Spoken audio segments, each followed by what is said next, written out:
નમસ્કાર, આપ જોઈ રહ્યા છો સ્પાર્ક ટુડે ન્યૂઝ। રામનવમીનો પવિત્ર અવસર હોય ભારતીય જનતા પાર્ટી બક્ષીપંચ મોરચા વડોદરા શહેર દ્વારા વડોદરાના ભાયલી વિસ્તારમાં દિવ્ય રામયાત્રાનું આયોજન કરવામાં આવ્યું। આ કાર્યક્રમ સહાયમ ચેરિટેબલ ટ્રસ્ટના સહયોગથી યોજાયો હતો અને જેને વાસના ભાયલી રોડ પંચમુખી હનુમાનજી મંદિર ખાતેથી શરૂઆત કરવામાં આવી। સાંજે 5 કલાકે આ યાત્રા શરૂ થઈ। આ રામયાત્રામાં ભારતીય જનતા પાર્ટીના પ્રમુખ નેતાઓનું માર્ગદર્શન અને સહભાગિતા નોંધપાત્ર રહી।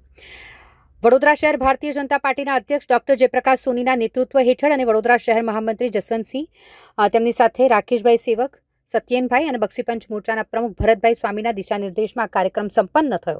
વોર્ડ નંબર 10ના પ્રમુખ અક્ષય પટેલ, મહામંત્રી નિલેશ પ્રજાપતિ અને ફેનિલ શાની સૂચનાઓ મુજબ કાર્યક્રમ યોજાયો હતો, જેનો મુખ્ય ઉદ્દેશ્ય રામયાત્રામાં જોડાયેલા ભાવિ ભક્તોને જ્યુસ વિતરણની સેવા પૂરી પાડીને સહભાગી બનવાનો હતો। આ સેવા કાર્યમાં ભાજપ બક્ષીપંચ મોરચાના કારોબારી સભ્ય મનીષ નાયકની વિશેષ ભૂમિકા રહી। ભક્તો અને સ્થાનિક લોકોને આ કાર્યક્રમમાં હાજર રહીને સહયોગ આપવા માટે તેમણે વિનંતી કરી હતી। આ કાર્યક્રમ દ્વારા ભાજપે ધાર્મિક ઉત્સાહ અને સમાજ સેવાને જોડીને એક સુંદર ઉદાહરણ પૂરું પાડ્યું। રામનવમીની ઉજવણીના ભાગરૂપે આયોજિત આ યાત્રા અને સેવા કાર્યથી સ્થાનિક સમુદાયમાં એકતા અને ભક્તિનો સંદેશ પ્રસર્યો।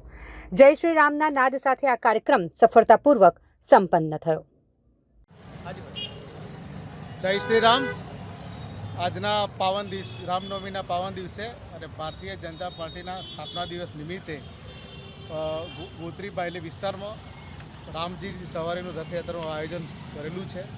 એના અંદર ભાયલી પંચમુખી હનુમાન મંદિર પાસે બક્ષીપંચ મોરચા વડોદરા શહેર દ્વારા ફ્રૂટી વિતરણનો કાર્યક્રમ રાખેલો છે। એમાં બક્ષીપંચ મોરચા વડોદરા શહેરની ટીમ, વોર્ડ 10ની ટીમ, અમારા સાથે વોર્ડના 10ના મહામંત્રી એવા મહેશભાઈ બ્રહ્મભટ્ટ, સહાયમ ચેરિટેબલ ટ્રસ્ટના કલ્પેશભાઈ દેસાઈ અને એસસી મોરચાના પ્રમુખ વોર્ડ નંબર 10ના એવા શ્રી એડવોકેટ મહેન્દ્રભાઈ પરમાર, બહુ સૌ બધા સાથે મળીને આનું આયોજન અમે કરેલું છે।